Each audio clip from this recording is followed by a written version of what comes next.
afternoon, everyone, and welcome to this INSA Science and Society public lecture.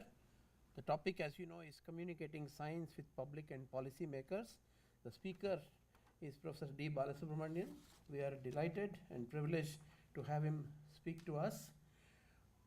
Everybody knows Professor D. Balasubramanian, affectionately called Balu, but for the formality, I will introduce him.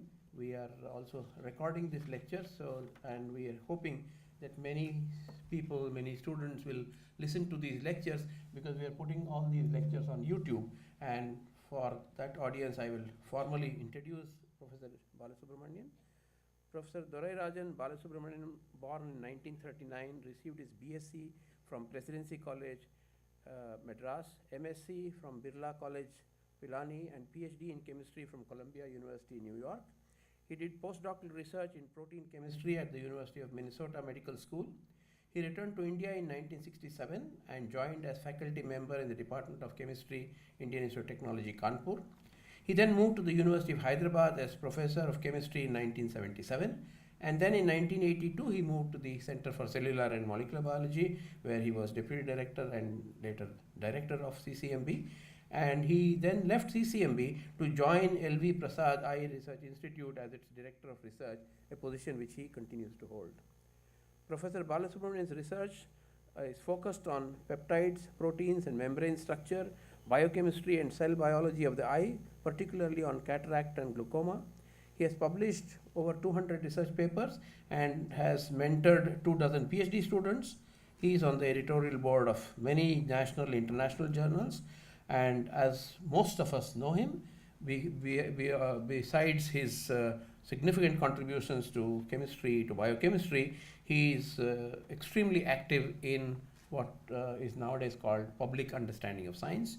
He writes books, columns, he's on radio, he's on TV, and he writes a fortnightly column for The Hindu, which appears on every Thursday. And I'm sure, like me, many of you look forward to receiving the newspaper on Thursday to read Balu's column, which is always very, very inspiring, but also makes you think and makes you wonder how one person can write on all of these subjects so beautifully, so lucidly. And therefore, it is really fitting that he has chosen, not this one, this is the next lecture. We must go back or come back eventually to Balu's lecture. Professor Balasubramanian has many awards and honors to his credit. Notable among them are the Bhatnagar Prize, the Bhasin Award, the FICCI Award, J.C. Bose Medal, Khwarizmi Prize of Iran, and Padma Shri. He is an elected fellow of all the science academies in India, also of TWAS and AAAS, the Leopoldina, the German National Science Academy. He has been Secretary General of TWAS, President of the Indian Academy of Sciences, Bangalore, and Editor of Publications, INSA. I am delighted to welcome Professor D. Balasubramanian and look forward to how he is going to preach what he does so well.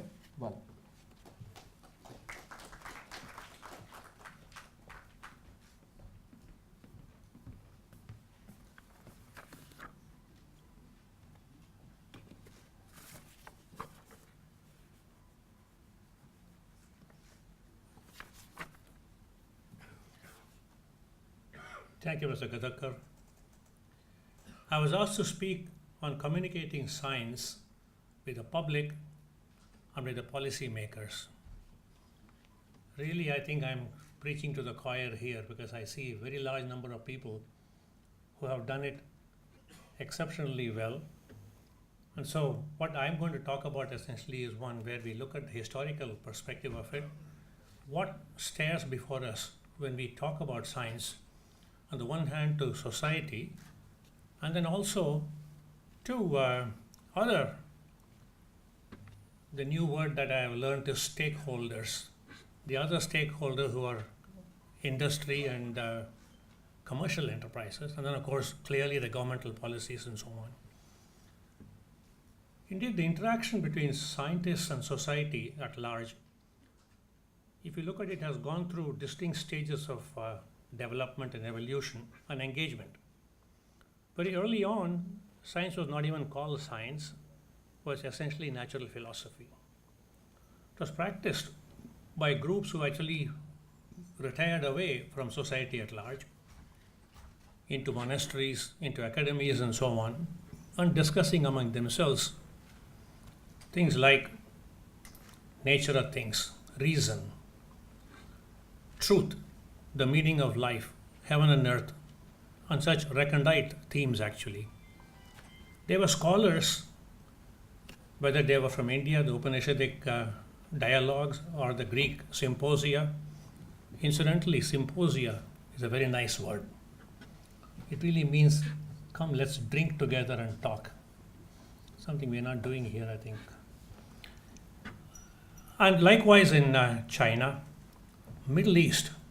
In fact, if you look at Professor Abdul Salam's analysis of the history, he talks about how such societies and academies lasted almost until about 1200 or 1300 AD.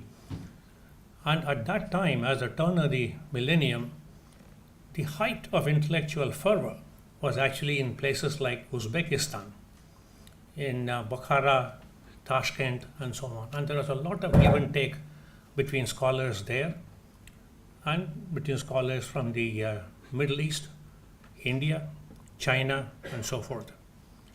These were the true philosophers, again, literally meaning lovers of argument and discussions. But they meant very little to the commoners, but they were respected just for their austere and away from everyday life attitude. And they were indulged by the kings over there. And this, as I said, continued on. All this while, however, the commoner, in his own way, was developing tools and technology which helped in daily living.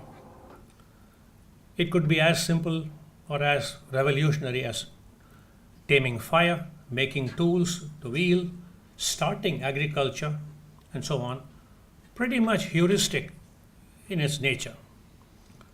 Technology, again, as Salam points out, precedes science by centuries, in fact, millennia. It's when we turn halfway past the first millennium, approximately about 1300 or so, about the time of the age of Reformation, the science and the art of logical reasoning takes on as an independent, sharp discipline. So, what was two attitudes apart start coming together approximately about 500, 600 years ago. And it was also left to, again, ascetics like the Franciscan monk Occam, who talked about the minimal amount of assumptions you should make in order to explain something, the so-called Occam's razor. People talk about Bacon, Descartes, and so on as key individuals in this enterprise, but I believe there must have been similar Bacons and Descartes elsewhere again, who applied their art, their craft, and their reasoning to understand phenomena and to build theories to explain how these extant technologies work. They engaged with everyday phenomena and everyday people, communicating with them and interesting them with their explanation and analyses. This then is really the start of science communicating with the public at large. And already conflict starts between scientific deductions and traditional thought.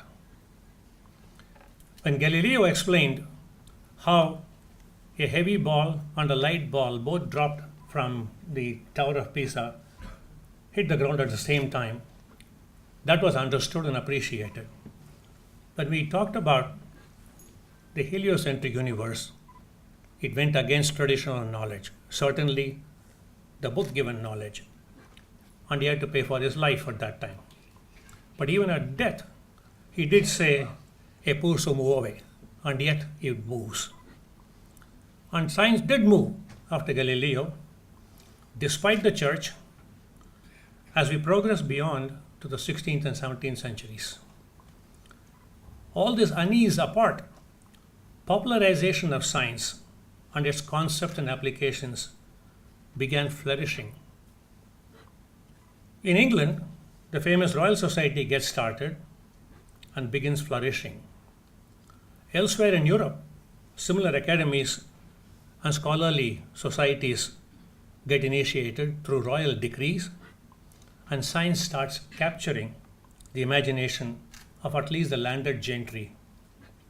And by the time of the 18th century, when the age of Reformation moves into the age of Enlightenment, science becomes increasingly talk of the town. I read that the Royal Institution in London, the Albemarle Street, when it organized its periodic lectures by the greats like Davy and Faraday and so on, there used to be a traffic jam. And the traffic jam, essentially because of the coaches that would come in bearing the landed gentry and so on. This then is the age where science moves on from being simply celebratory into one that educates, entertains, and enhances. This tradition of expanding knowledge has been carried on to the present day. Because of them, we know now more to the world than we knew. And there is more within the world than we knew. And there is certainly more to the universe than we knew. Science Communicators, Bronowski, his remarkable book on the BBC series on the ascent of man, George Gamow, Arthur Clarke, Lewis Thomas, Stephen Jay Gould, they all wrote in simple language, used analogies, no graphs, no equations, no pie charts, no nothing, but with tremendous humor, skill, and in conversational style. This, I believe, is the essence of science communicating with the rest of the society. They shared their joy and excitement with us. Just imagine, there is this challenge of trying to let elsewhere people, if there are people or other living forms, extragalactic, extraterrestrial, how does one broadcast to them that we are sitting here on Earth with our humankind and so on? Lewis Thomas suggests that the best way to do that is to stream non-stop the music of Johann Sebastian Bach. Think about that for a minute. Or it could be Subbulakshmi, it could be Tansen, it didn't matter. That with that one stream, you tell far more than a 21 centimeter radiation. This, I think, is the kind of excitement and also a challenge for your own thought in terms of what would you do. Likewise, when Clarke wrote about if only we can build an elevator or a lift to go to space, it essentially was science fiction that comes alive later. Or when Stephen Gould writes about the smile of the flamingo, everything is wrong with the body, and yet it turns out to be extremely useful for that bird. We appreciate with this the play of evolution. These authors, like artists, bear an antenna for the future, and that's very important. These are my heroes, and theirs are always ways that enthuse and to educate on the sly. Such writings build on existing knowledge and expand it. Such knowledge also makes us realize that there is just only one Earth to live on, and that natural resources are limited and need to be conserved and recycled. But there's always a tension, and that tension is between science and the extant social belief systems. Whether it is social belief of everyday citizen or the industry, as I said, the military industrial complex system, or policy compulsions that each government has to face, concede, and operate on. And this worry and tension is a challenge. Many scientists themselves fall short when communicating their ideas in this context. We all talk science and we attempt to sell science, science first, and not attempt to think in terms of the context. Society and communities take time to internalize them, to absorb them, to challenge them, and come to terms with them. And we shouldn't forget that neither should we discard or decry the belief systems, the social order, and practices, however wrong they may seem to us. This is the difficulty with respect to science first analysis and science first communication. Darwin's theory of evolution is today, even today, not accepted by several groups and on several counts. Science first will tell you Darwin is correct. Social system has yet to come to terms with it. It also depends on what kind of a social system. While there is so much of objection in certain parts of the United States, we haven't heard such debates from certain other parts of the world. In our own country, for example, I don't see anti-Darwinism happening. Something rather interesting. So coming to terms with the social belief system is something we need to keep in mind. One objection being raised against Darwin's, clearly it goes against the biblical 6 days of creation. The other is even more puerile argument. It's only a theory. And we know how theories come and go. And that, of course, makes people think about what is a theory. And we all know about Popper falsifiability and how items of history might not so easily come into this falsifiability criteria and so on. Yet another way of internalizing, again, where the science first argument will not hold, is you try and include it somehow into the existing belief system. So here about uncertainty principle, I say, well, it's actually part of our philosophical system. It's part of yin and yang. It's a Tao of physics. Even scientists fall prey into this one. One of the most terrible books I have read is, in fact, Fritjof Capra's The Tao of Physics. Also interesting, some very good writers, excellent scientists, have been heard to say this. I believe it was Niels Bohr, who stuck a horseshoe on his front door. Does no harm. On the other hand, suppose it works. I don't know if it's right or wrong, but this is a story I had heard. But that even if it were wrong, is an inclusive argument. By and large, belief systems are pretty tough to crack. They are unyielding. And as a science communicator, we cannot dismiss them as superstition, illogical, out of date. We can't preach, then we are doing exactly what we shouldn't be doing. Neither should we take the high ground. Unfortunately, many rationalists indeed do so. And that, I think, is a sorrow. I think it shouldn't happen.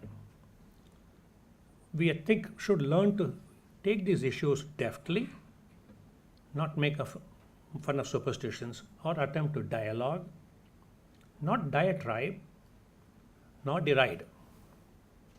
It does take time for society to absorb and include new scientific thoughts and developments.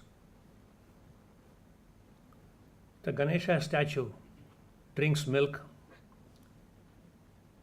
Obviously, it's wrong, but you're not going to convert somebody by saying it's wrong, please don't believe it. How are you going to argue about this? It will take time, it will take patience, it will take looking at the other point of view and come to terms. About 50 years ago, when the first test tube baby was born, there was unease in civil society, and the scientists were not immediately recognized at that time. Today, a 3-parent baby doesn't shock people. England has just given okay to the clinical trial for a mother in whose egg you will actually transplant a healthy mitochondrion from another lady. So do we have two mothers? Is the mito mother? Is the geno mother? And you notice, in spite of that, clearance for clinical trials has been given. Within this term of one, not even two generations, notice how societal mores tend to change. And that's something that's very interesting about science. It doesn't hit against models. It cannot, because models are essentially written in stone. Ethics, on the other hand, do change, or they change with time. What was considered unethical at one time may well be absorbed as part of the social milieu now. Likewise, Dolly the sheep was cloned. And at that time, you notice the dialogue, very interesting. When Dolly was cloned, one reporter goes to Vatican and talks to one of the cardinals there, saying, "Father, I believe in the shroud of Jesus in Turin. You might be able to find some cells of our Lord Jesus. Would it be possible, would it be acceptable that we take those and do a dolly on Jesus and resurrect Jesus Christ?" Pretty hard question. But the answer, I think, was remarkable. And the cardinal said, "Yes, my son, we would have resurrected Jesus' body, but not his soul." So you see, again, here is a very interesting interaction between what the science offered at that time and what the philosophical moorings that this person had, that the cardinal had, and the wisdom with which the cardinal actually answered this question. When a scientist now claims, as some people have actually claimed, that if I were to now clone a human, no different from Dolly, that was a mammal, we are mammals, and so on, and yet there is not one single government across the world that has allowed this human cloning to happen. What is it that makes a society not allow?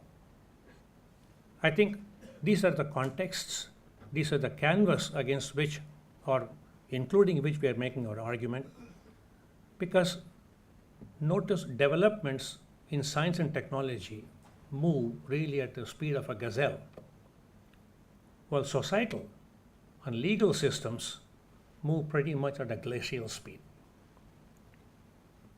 There's yet another thing, and that is often not make the distinction between science and technology or the application.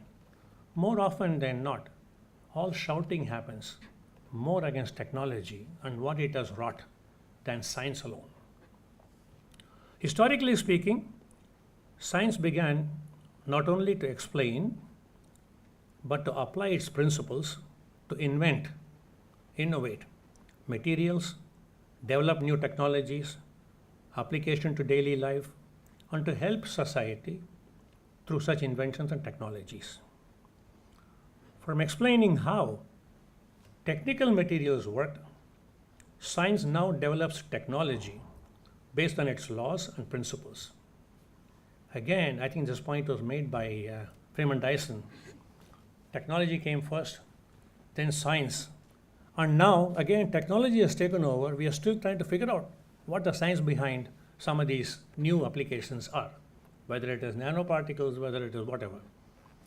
So I think there is always this interplay, and we also need to look at how society looks at it, what reaction, what application it has, how does it affect on everyday life, and so on. One consequence of this shift, particularly technology in the middle, I would say starting from about 1300, 1400 and so on, now the technology of seafaring, maritime crossing, combined with those of rudimentary astronomy on global positioning system, the very first GPS, I think, was a longitude.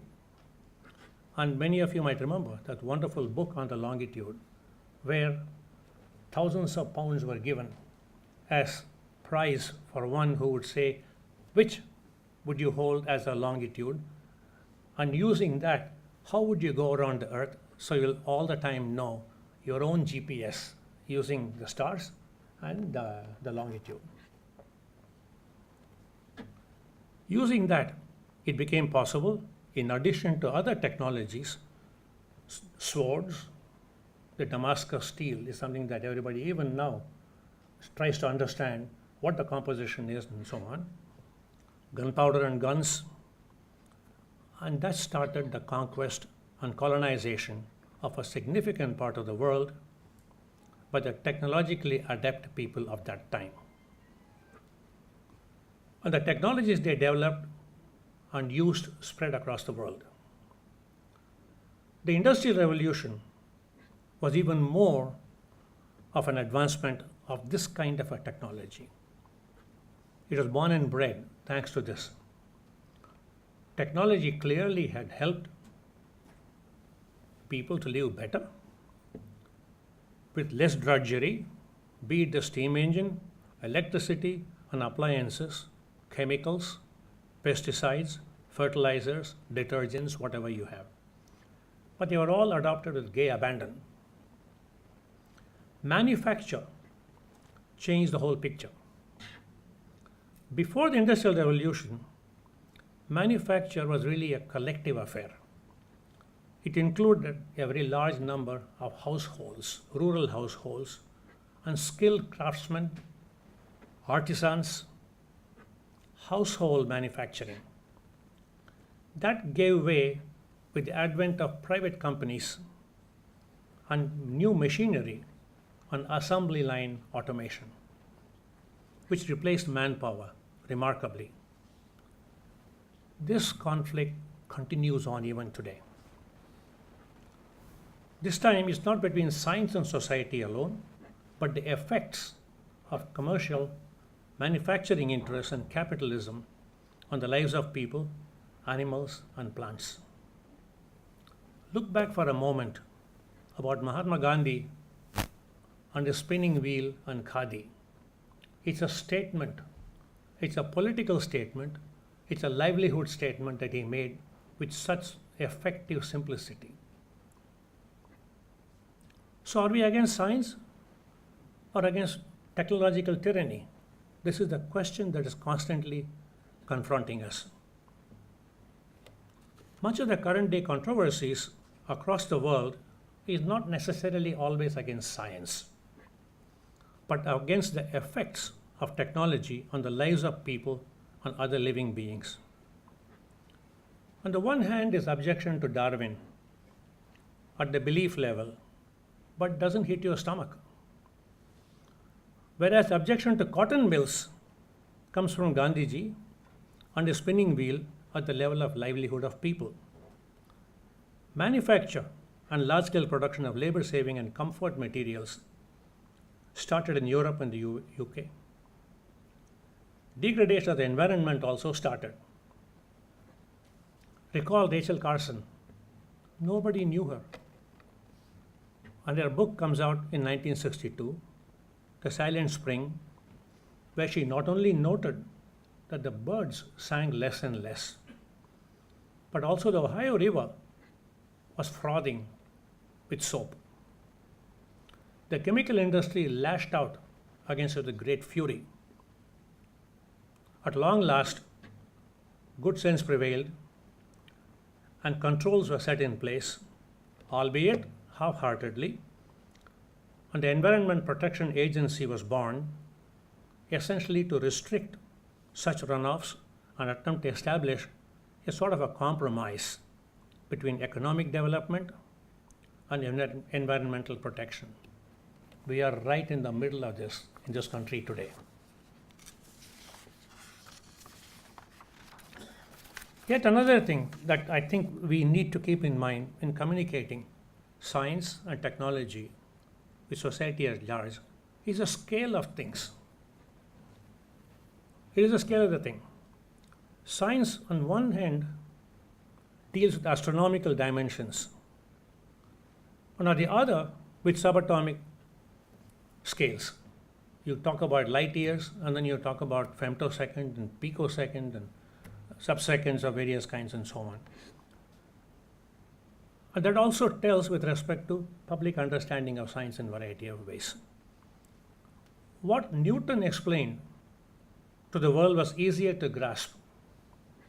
But what Higgs talks about the boson is harder to grasp, even by many of us. Science communicators need to keep this in mind. It's always a difficulty. Then again is a scale of time, where we in our daily lives are familiar with time in seconds, minutes, hours, centuries, maybe a millennium. On the other hand, concepts concerning evolution, climate change, and so on, they go on for millions and billions of years. This is one of the difficulties why Darwin and natural selection are harder to grasp by general, whereas Lamarck turns out to be somewhat easier to handle, since it appears to fit with our own timescales and generations and so on. A similar situation with climate change. The scale here is in terms of centuries. When we are told that glaciers will melt and sea levels will rise in a few decades because of changes brought about over centuries by us, it's hard to appreciate, because in the time scale here is something over a generation or two for us, not for the climate. We would like proof of events that can be appreciated in months and so forth. Or else it becomes too abstract, long term, and falls off from our list of concerns, at least list of immediate concerns. And commercial interests exploit this. Yesterday in the newspaper, I think in the Hindu, there was one column from the New York Times where it said, President Obama has promised to cut CO2 emission by 30%. And he points out how it is not going to be 30%, it's actually quite a bit of glib talk rather than scientifically accurate predictions and so on. Even this glib talk is objected vehemently by the opposition, the Republicans. We have difficulty there. Largely this is because of the commercial interest. It will hit commerce. Also, it becomes easy for the government. The lifetime and the scale of governments themselves runs only in patterns of 5 years, maybe 6 years, maybe 10 years and so on. So you can easily pass the buck to the next government can worry about. I believe this, what's happening today in the power situation in Delhi, from what you read, is something along these lines. The scale on the physical dimension, time dimension that science deals with is different with the daily life situation and becomes rather unnatural, as it were. In fact, the science writer, the physicist Lewis Wolpert, described this as the unnatural nature of science. It's not that commonsensical. You need to put your mind into understanding this and so on. And then there is this scalar numbers right here in our own planet. It's the very nature of technology to reach to larger and larger numbers. Technology makes things cheaper. To even come out with an idea and to make one prototype of a cell phone probably would have cost millions of dollars. You can now buy a cell phone for about 1,000 rupees. It's a scale again. And technology lives on such very large numbers, making things cheaper because you can do it by essentially the numbers and not by the per item cost. Companies make their profits only the scale of sales high. One of the most devastating statements I have read is by C.K. Prahalad. who talks about there is bottom of the pyramid. Bottom of the pyramid there had nothing to do with welfare. It has to do with even people at the bottom of the pyramid, you can sell stuff. Rather than buying a 1 pound of shampoo, I'm now going to give you one little sachet of shampoo for 1 rupee. Again, the scale of the thing. On the one hand, you cut down the volume. On the other, you increase the volume in another manner. Flooding everyday life with products like TV, cell phones, social media products, and the reach of the worldwide net and so forth, they have also brought discomfort to time-honored family practices and social mores, interactions and conventions. There's far more virtual bonding, no longer as much warm body bonding that happens. And that's an issue that is not necessarily considered by scientists, but certainly by social scientists and families. Another example, look at the GMO tangle, genetically modified organisms. The issue, in my mind, appears far more to do with patenting and cartel-based monopoly than safety alone or safety itself. Activists claim damages to the environment, biodiversity, and some even claim that diseases are caused by GMOs. There are people, scientists who have said, we have seen cattle eating BT cotton and they die. You can quote one reference, that may be sufficient. Is that rigorous? Has it been repeated? How many references are there? But yet, you send this fly across. My claim here is such arguments really cherry pick, well, dirt pick, not even cherry pick, some literature. I myself believe that we should now discard BT and promote chosen GMOs and allow no patenting at all. Why do I say that? Let them be public property, just as the Borlaug wheat was, or Sona Masuri produced in this city. There is no patent on that. If there is a patent, let the government own it.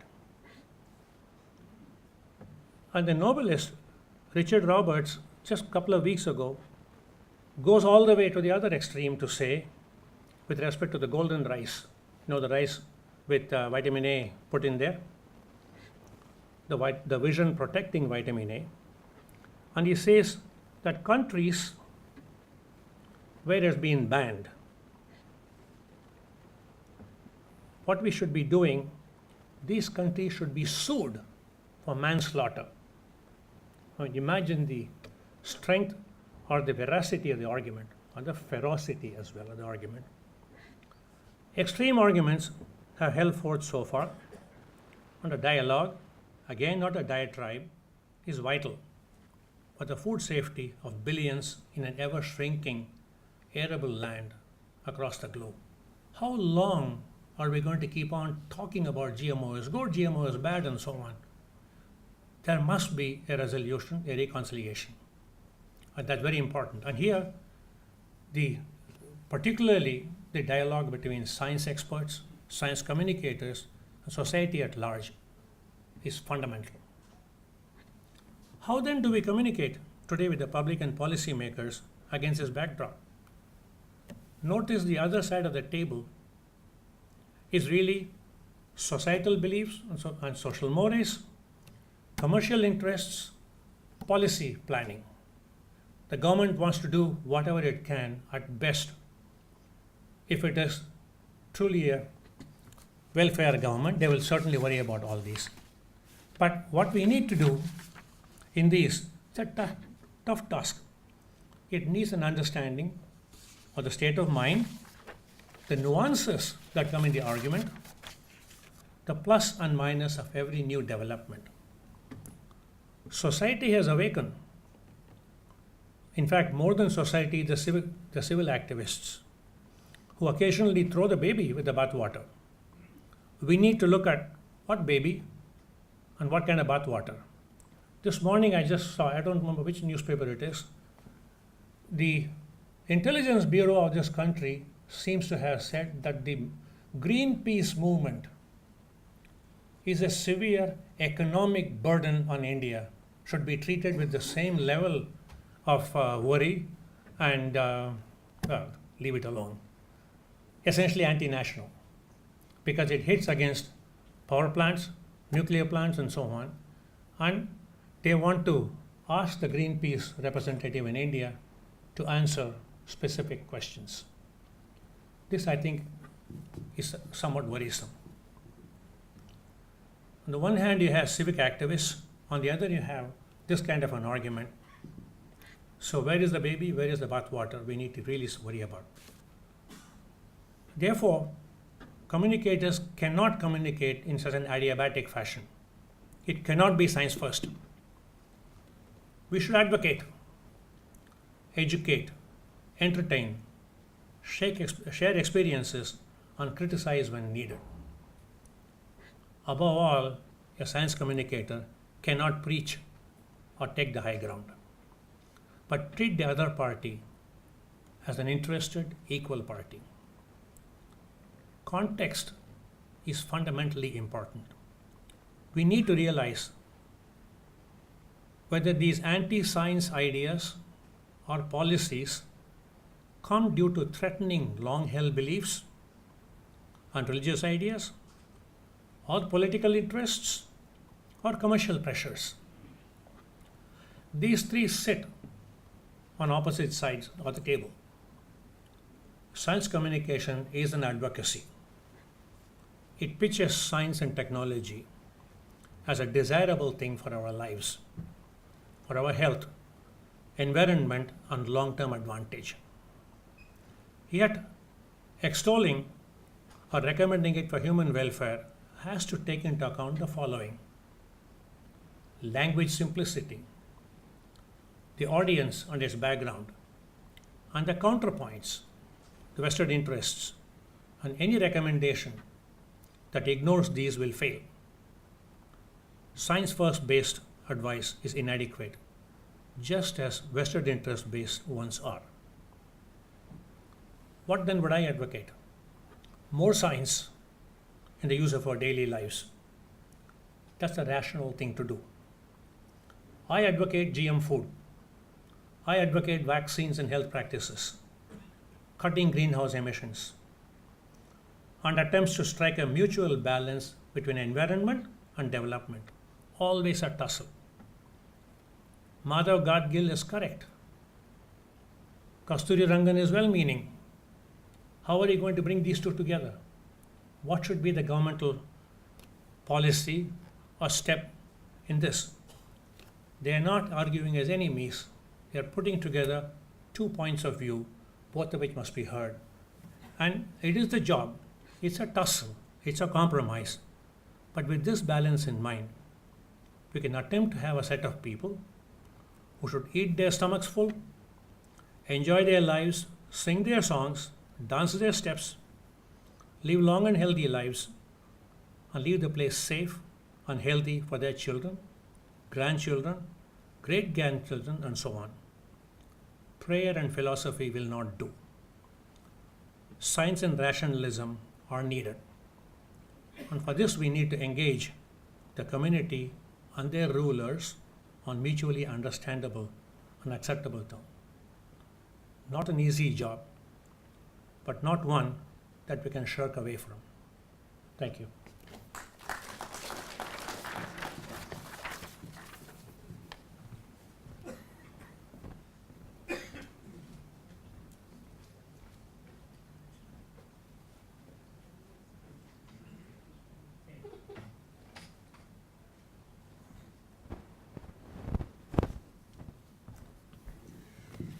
Thank you, Professor Balasubramanian. As is our practice, we will spend a few minutes for questions, comments, interactions. The floor is open.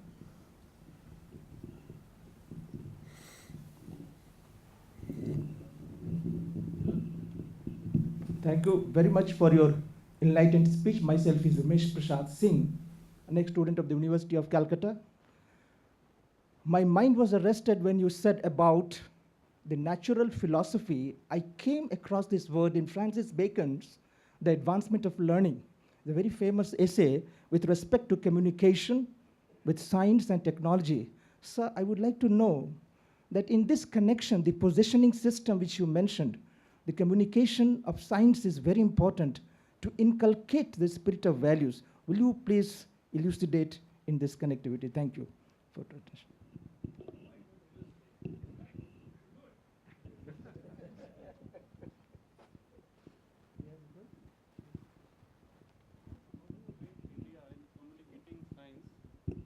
Sir, how do you rate India in communicating science to the government, the policy makers?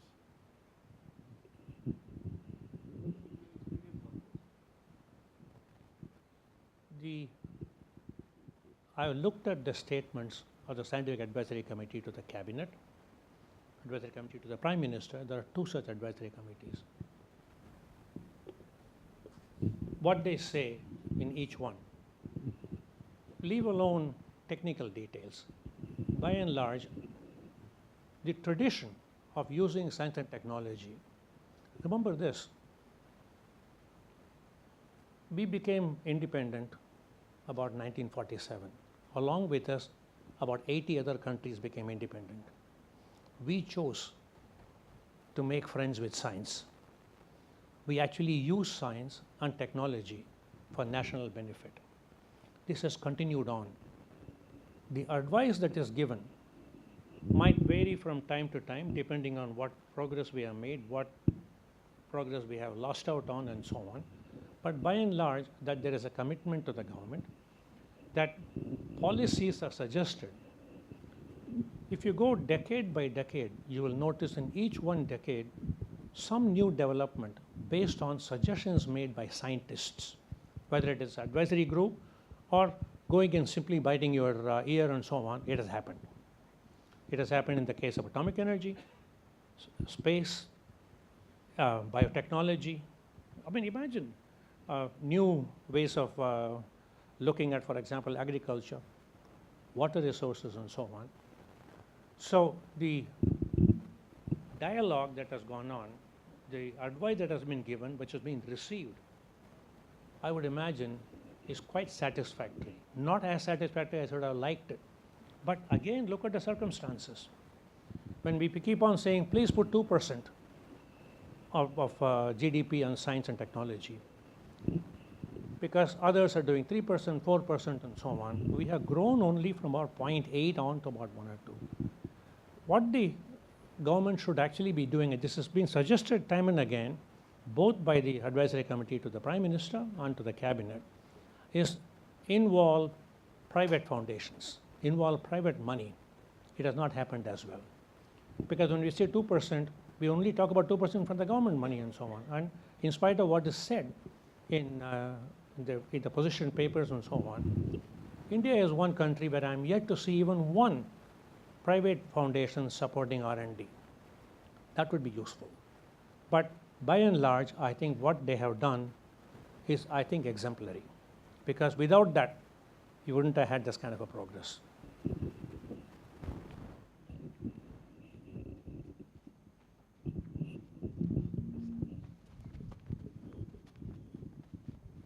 Sir, I have a strong belief that science can not only sustain Indian economy, but we can make India a very wealthy country.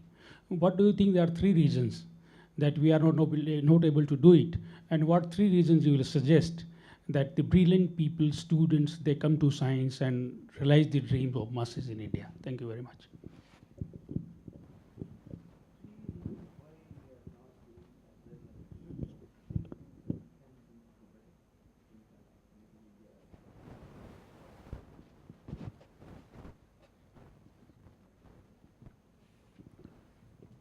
No easy answer for this either. Breed more science and more science. And the way to do that is not just money alone. This morning, the president gave an outstanding, what shall I say, reason for why we call youngsters. This year, we have chosen close to 2,000? 2,000 youngsters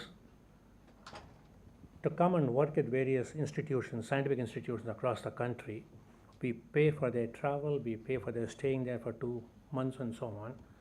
And at that time, what Professor Gadakar said was, until you came here, you were all focused just on passing the exam.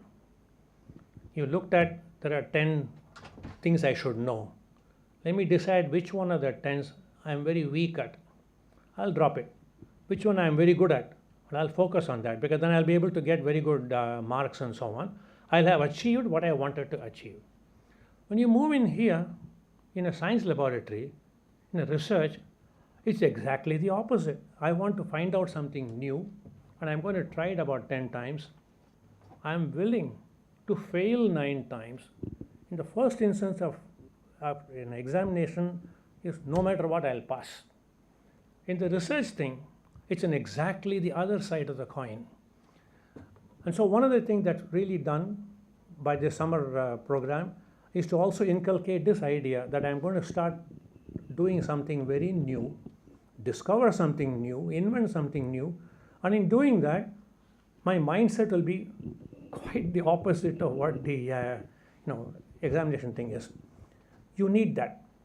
And in outstanding institutions elsewhere in the world, both these are done in the same place. The best researcher also goes to teach the youngest student over there and so on.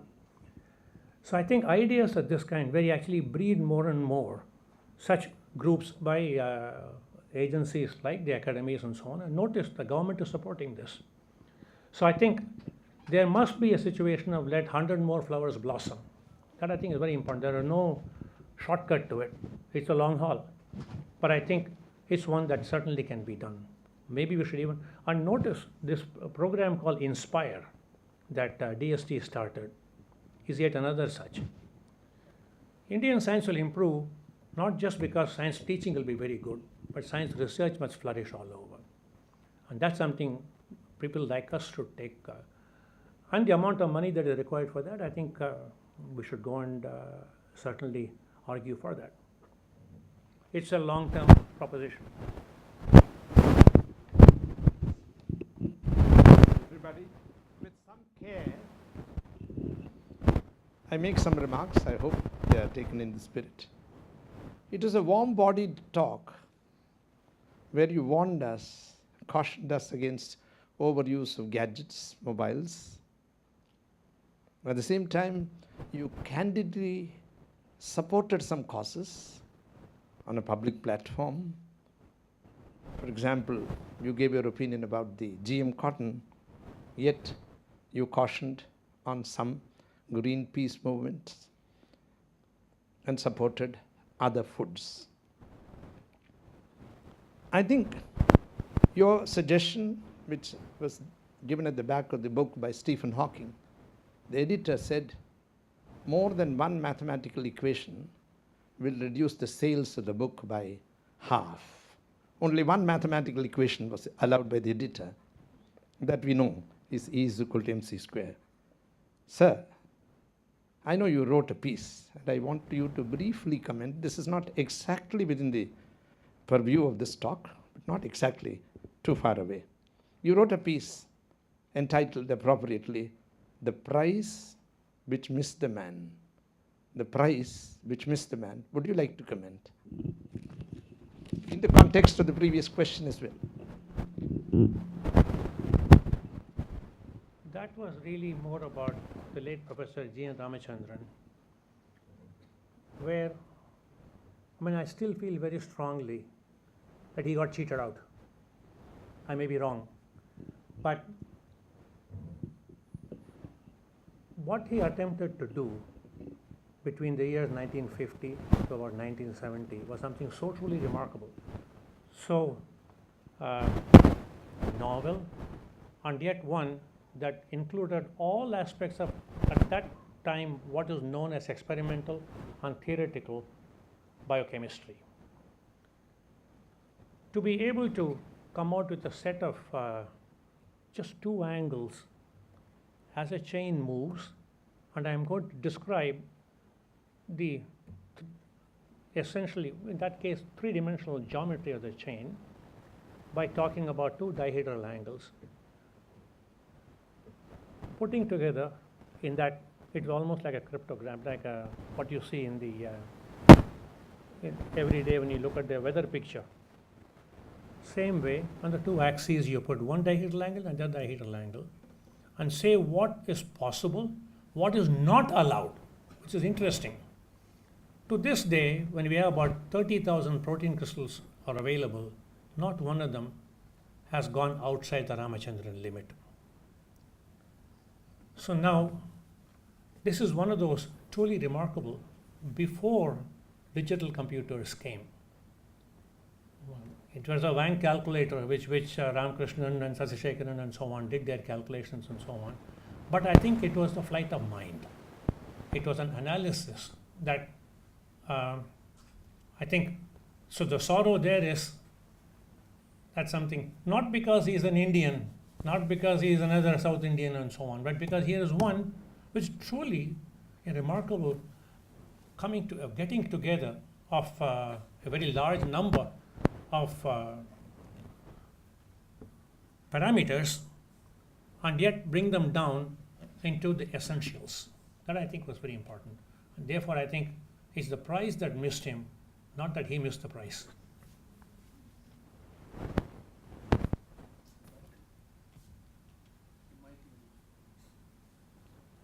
express my great thanks to you, Can't hear.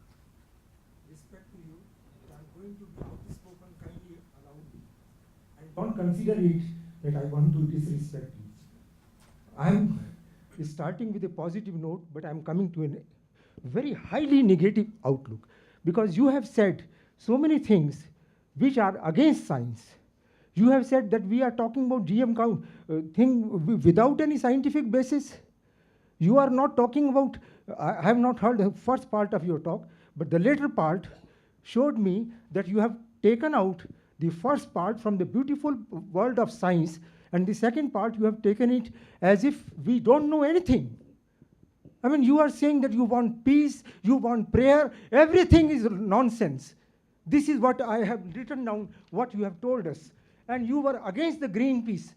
The whole world is going against this thought. I was in Germany, I have been in Malaysia, and I have been in several other countries. Everywhere this resolution has been passed. And I quote that quotation.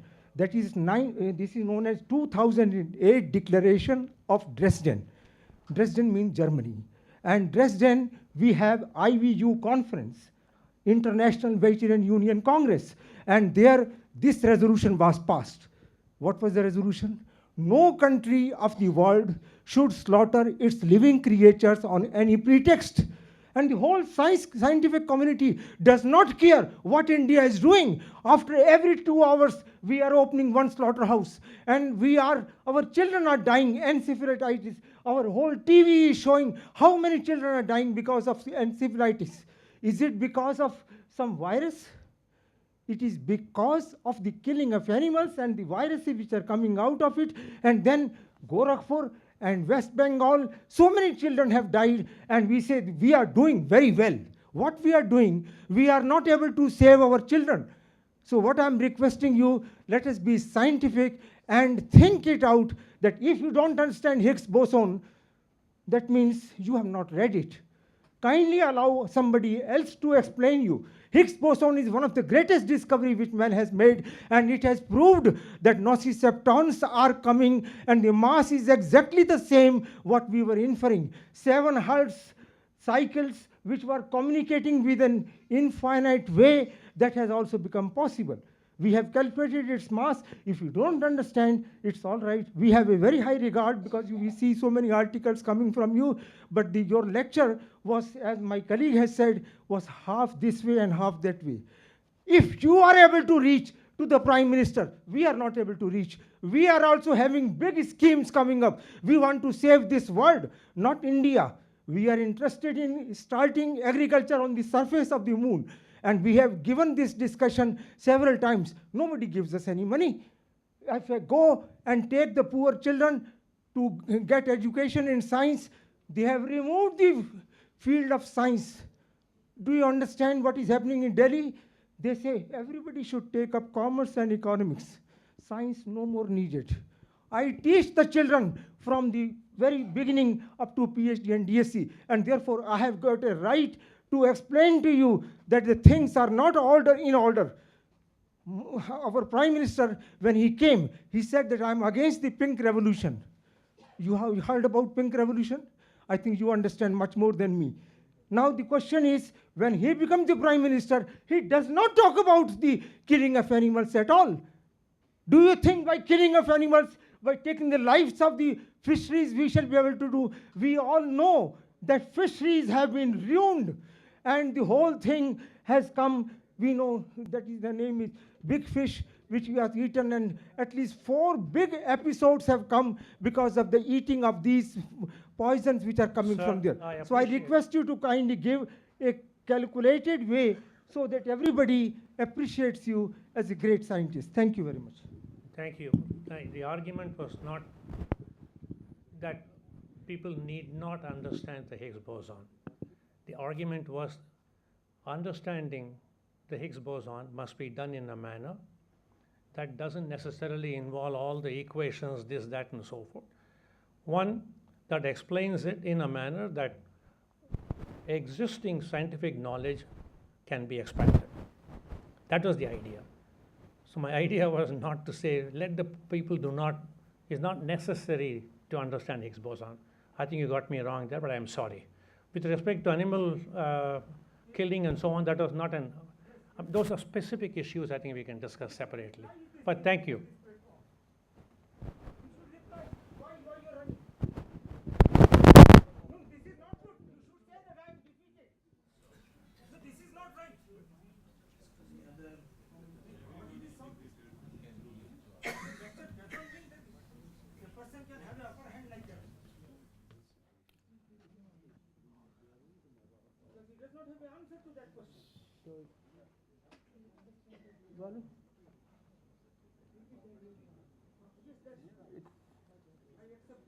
My pleasure. Thank you.